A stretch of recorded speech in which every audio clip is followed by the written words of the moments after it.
नमस्कार दोस्तों, कैसे हैं आप सभी लोग। आज दिन हो गया 27 सितंबर 2024। दिन शुक्रवार। इस दिन माँ लक्ष्मी और शुक्र देव को समर्पित है। इस दिन माँ लक्ष्मी की पूजा करने से जीवन में सुख, समृद्धि और धन दौलत आती है। शुक्र ग्रह की शुभता से सौंदर्य में निखार, ऐश्वर्य, कीर्ति और धन दौलत प्राप्त होती है। शुक्रवार के दिन मां संतोषी की भी पूजा की जाती है। इसी के साथ आए जानते हैं उत्तर प्रदेश की बड़ी खबरें। 30 सितंबर के बाद राशन कार्ड से कट जाएगा। नाम गरीबों के निवाले पर कोई डाका न डालवाए, इसके लिए वर्तमान में KYC कराई जा रही है। ई पास मशीन में सर्वर की खराबी तो कभी कार्ड धारकों की उदासीनता के KYC में तेजी नहीं आ पा रही। KYC कराने की अंतिम तिथि 30 सितंबर निर्धारित है। KYC न होने पर कार्ड धारकों का नाम कट सकता है। जिले में 3,53,448 पात्र गृहस्थी व अंत्योदय कार्ड धारक। पात्र गृहस्थी को प्रति यूनिट 2 किलो गेहूं व 3 किलो चावल दिया जाता है। अंत्योदय कार्ड धारकों को 21 किलो चावल व 14 किलो गेहूं प्रति कार्ड दिया जाता है। प्रत्येक माह जिले में 874 कोटे की दुकानों से 16,33,212 यूनिट राशन का वितरण किया जाता है।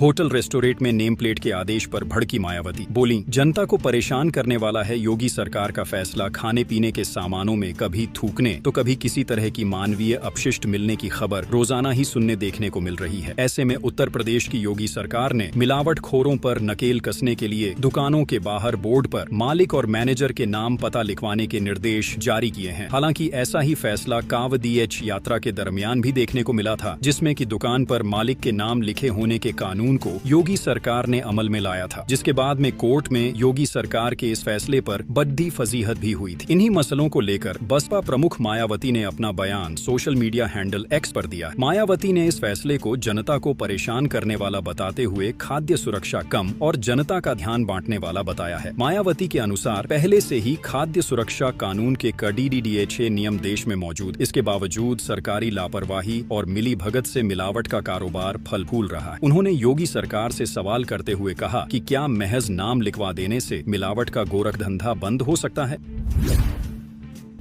कोर्ट में 80 और 76 साल के कपल का आया ऐसा केस। भरी अदालत में जज बोल पड़, लगता है कलयुग आ गया। इलाहाबाद हाई कोर्ट ने बुजुर्ग दंपति के बीच गुजारा भत्ते को लेकर चली आ रही लंबी कानूनी लड़ाई को लेकर मंगलवार को गंभीर टिप्पणी की। कोर्ट ने कहा, लगता है कि कलयुग आ गया। 80 साल की उम्र होने पर भी ऐसी कानूनी लड़ाई चिंता का विषय है। अलीगढ़ निवासी मुनेश कुमार गुप्ता की याचिका पर सुनवाई करते हुए जस्टिस सौरभ श्याम शमशेरी ने बुजुर्ग दंपति को सलाह देने की भी कोशिश की। बता दें कि 80 साल के मुनेश कुमार गुप्ता स्वास्थ्य विभाग में सुपरवाइजर के पद से रिटायर हुए हैं। उनकी पत्नी गायत्री देवी की आयु 76 साल है। दोनों के बीच संपत्ति का विवाद चल रहा है। इसी साल 16 फरवरी को फैमिली कोर्ट ने अपना फैसला सुनाया था, जिसमें जज ज्योति सिंह ने आदेश दिया था कि पति अपनी पत्नी के भरण पोषण के लिए हर महीने 5,000 रुपए। फैमिली कोर्ट के इसी आदेश को पति ने इलाहाबाद हाई कोर्ट में चुनौती दी है।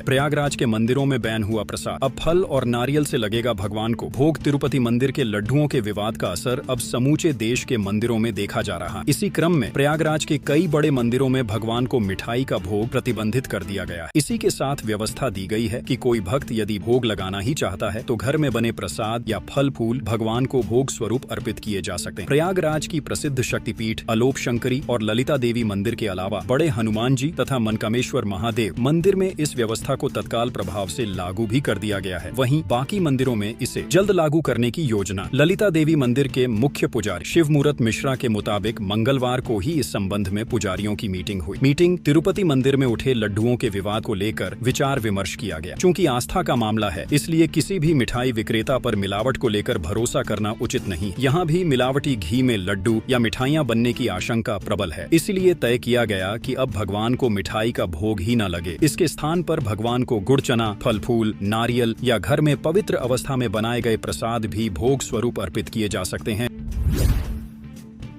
सरकारी योजनाओं की खूबियां बच्चों को बताएं। स्कूलों के लिए योगी सरकार की गाइडलाइन। यूपी के सरकारी माध्यमिक विद्यालयों में अब बच्चों को केंद्र और राज्य सरकार के योजनाओं की भी जानकारी दी जाएगी। इस संबंध में माध्यमिक शिक्षा निदेशक की ओर से आदेश जारी किया गया है। इसे इसी शैक्षणिक सत्र से लागू किया जाएगा। विभाग की ओर से समय समय पर इसका निरीक्षण भी किया जाएगा। कक्षाएं शुरू होने से पहले कई कार्यक्रम करना प्रदेश के माध्यमिक विद्यालयों के लिए अनिवार्य कर दिया गया है। जारी गाइडलाइन के अनुसार रोजाना 15 मिनट के लिए प्रदेश के माध्यमिक प्रत्येक विद्यालयों में प्रार्थना सभा का आयोजन किया जाएगा, जिसमें प्रतिज्ञा, सुविचार, प्रश्न मंच, प्रमुख समाचार और राष्ट्रगान का आयोजन किया जाएगा। साथ ही देश को गौरव प्रदान करने वाली नई घटनाओं के बारे में भी छात्रों को बताया जाएगा। छात्र स्कूल में लिखेंगे सुविचार जारी, दिशा निर्देशों के अनुसार सुविचार, प्रमुख समाचार और प्रश्न मंच के प्रश्न और उनके उत्तर विद्यालय के नोटिस बोर्ड पर हर रोज अलग अलग छात्रों से लिखवाया जाएगा।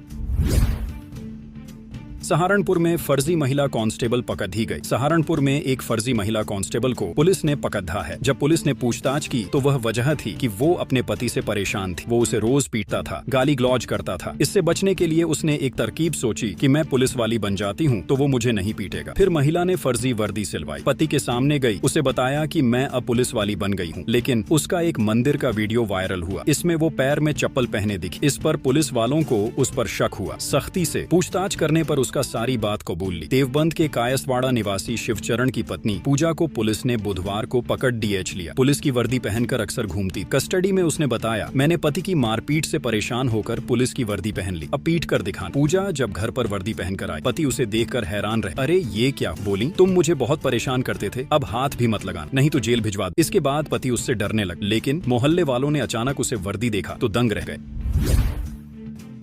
क्या यूपी में जाति देखकर एनकाउंटर होते हैं? यूपी एसटीएफ चीफ अमिताभ यश ने दिया जवाब। उत्तर प्रदेश में हुए एनकाउंटर्स पर सवाल उठ रहे हैं। खासकर सुल्तानपुर डकैती मामले में मंगेश यादव के एनकाउंटर पर सवाल उठे। इसके कुछ दिन बाद इस डकैती में शामिल दूसरे आरोपी अनुज प्रताप सिंह एनकाउंटर में मारा गया। इन सवालों पर यूपी स्पेशल टास्क फोर्स यानी एसटीएफ के चीफ अमिताभ यश ने इंडिया टीवी के साथ खास बातचीत। उन्होंने फर्जी एनकाउंटर पर पूछे गए सवाल पर कहा कि पुलिस लगातार अपनी कार्रवाई करती है। पुलिस मुठभेड़ में मारे जाने वालों की संख्या बढ़ गई है, यह तथ्यात्मक रूप से सही नहीं। एसटीएफ चीफ ने कहा, कांस्टेंट बड़े अपराधी के खिलाफ कार्रवाई होती है तो स्पष्ट है कि अरेस्ट करने की कोशिश करते हैं, नहीं तो पुलिस पर अटैक करने के लिए हावी रहते हैं। गाजीपुर में जो मुठभेड़ हुई उसके बारे में देखा होगा कि उन अपराधियों ने 2 पुलिसकर्मियों की हत्या की। ऐसे अपराधी इतनी आसानी से पकड़ में नहीं, वो हमेशा तैयारी में रहते हैं कि किसी भी समय पुलिस को जवाब दिया जा सके। एसटीए एक वेल ट्रेंड फोर्स।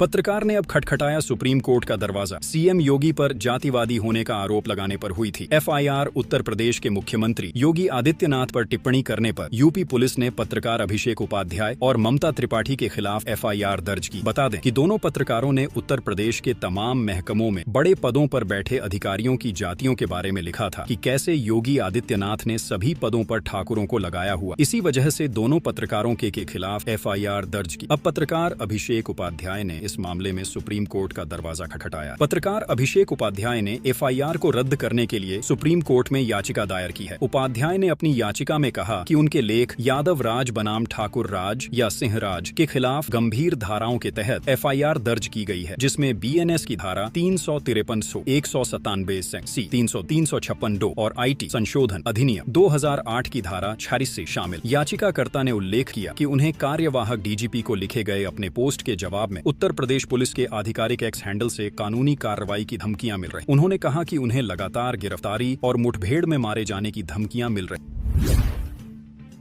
दिन में छाया अंधेरा, जोरदार बारिश, 16 जिलों में भारी बारिश का अलर्ट। यूपी में लगातार दूसरे दिन कई जिलों में मौसम बदल गया। काशी में शुक्रवार दोपहर दिन में अंधेरा छा गया, तेज बारिश हुई, निचले इलाकों में पानी भर गया। प्रयागराज कानपुर में भी अचानक से तेज बारिश हुई। कानपुर में बारिश के चलते भारत बांग्लादेश की टीम प्रैक्टिस नहीं कर सकी। ग्रीन पार्क स्टेडियम की पिच को कवर करना पड्डी दी इच्छा। लखनऊ में सुबह से बादल छाए। मौसम विभाग ने शुक्रवार को 16 जिलों में भारी बारिश का अलर्ट जारी किया। प्रदेश में अगले 3 दिन तक ऐसा ही मौसम बना रहेगा। 3 दिनों तक ऐसा रहेगा मौसम। 27 सितंबर पूर्वांचल से लेकर सेंट्रल यूपी में बूंदाबांदी के आसार। पूर्वी यूपी में अनेक स्थानों पर गरज चमक के साथ बाएं पड़ने की संभावना है। 28 सितंबर पश्चिमी यूपी में कुछ स्थानों पर बाएं पड़ सकती हैं। पूर्वी यूपी में अनेक स्थानों पर गरज चमक के साथ बाएं पड़ने की संभावना। 29 सितंबर पूरे प्रदेश में कहीं कहीं पर हल्की बारिश हो सकती। 16 जिलों में भारी बारिश के अलर्ट। कौशाम्बी, प्रयागराज, प्रतापगढ़, मिर्जापुर, जौनपुर, मऊ, बलिया, देवरिया, गोरखपुर, संत कबीर नगर, बस्ती, कुशीनगर, महाराजगंज, सिद्धार्थनगर, अमेठी, सुल्तानपुर। भोजपुर अवैध खनन रोकने गई टीम पर हमला, एसडीएम पर गाड़ी चढ़ाने की कोशिश। उत्तर प्रदेश के मुरादाबाद जिले में अवैध खनन करने वालों खनन माफियाओं के द्वारा एसडीएम, तहसीलदार और खनन विभाग के साथ पहुंची पुलिस टीम पर जानलेवा हमला किया गया। दरअसल प्रशासन की टीम को जानकारी मिली कि भोजपुर थाना क्षेत्र में ढेला नदी पर कुछ अज्ञात लोग खनन कर रहे हैं। सूचना मिलते ही तत्काल एक टीम का गठन किया। टीम ने जैसे ही खनन कर रहे लोगों पर दबिश दी तो यह देख सभी सकते में आ गए। खनन माफियाओं ने भी पुलिस प्रशासन से हाथ धो हाथ करने की सोची और उन पर गाड़ी चढ़ाने की कोशिश की, लेकिन इसी दौरान उनकी गाड़ी खेत में फंस गई। गाड़ी के खेत में फंसते ही खनन माफिया मौके से फरार हो। वहीं पुलिस ने मौके से खनन में इस्तेमाल की जाने वाली गाड़ियां बरामद की। साथ ही लेखपाल के द्वारा भोजपुर थाने में शिकायत दर्ज कराई गई। लेखपाल की शिकायत पर पुलिस ने खनन माफियाओं के खिलाफ मुकदमा दर्ज कर लिया।